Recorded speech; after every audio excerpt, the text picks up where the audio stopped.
Hey, good afternoon, everybody. It is Friday. The weekend is pretty much almost here.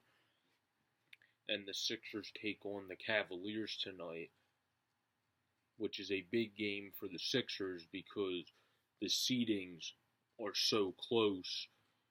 Where right now, if we beat the Cavs, we do have a chance if we win out or win most of our games out and the Cavs lose some to get the third seed instead of the fourth.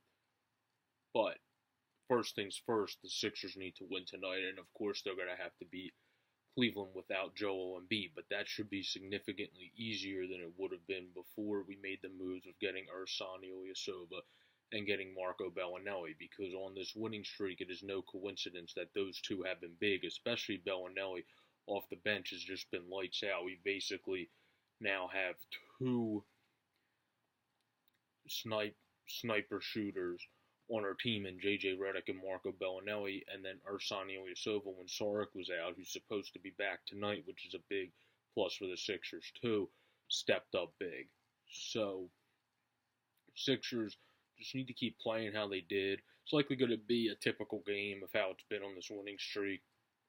We'll kind of be having a really good first half where it's tight, and then hopefully this is obviously going to be the harder part against Cleveland.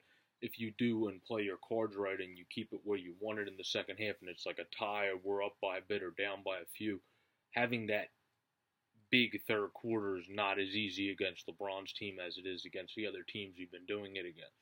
So that will be a big step for the Sixers to see how they respond as long as we play the first half like we've been playing of late, how we respond in the third, because that has been our quarter of late, but it is definitely not as easy against Cleveland as our other competition. Obviously, the Sixers will be relying on the back of Ben Simmons, who has been carrying the offense of late. He's just dishing out, quarterbacking the offense, getting triple doubles, getting double doubles daily, and racking up his triple double stats as well. And then we have Markelle Fultz. He's been very good since coming back, has limited his turnovers, which is great to see. TJ McConnell always has been good off the bench. And then Amir Johnson has started to look better at the end of the season in some games. He's still incredibly inconsistent, but he has looked better to round out this season.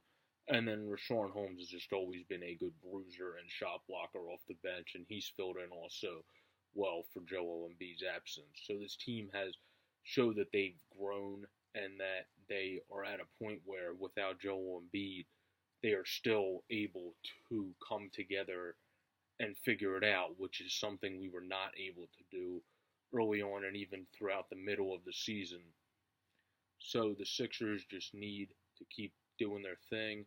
This has been a look ahead to the Sixers and Cavaliers. The Sixers have 48 wins. They only need to win 2 of their final 4 in our games are against Cleveland tonight, the Mavs, then the Hawks, then the Bucks.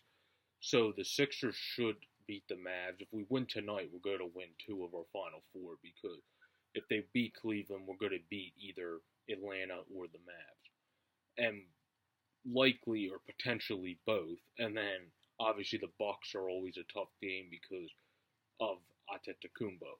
So that is the final game of the season, the Bucks, but I think we should beat the Mavericks and the Hawks, which would get us to 50, and then if we beat Cleveland tonight, that would actually get us to 51 wins. So this has been a look ahead to the Sixers and Cavaliers. This is Sports Fanatic News. I'm Joe Boric. Whoever thought the Sixers would be at 50 wins this season? Peace out, everybody. Have a great night.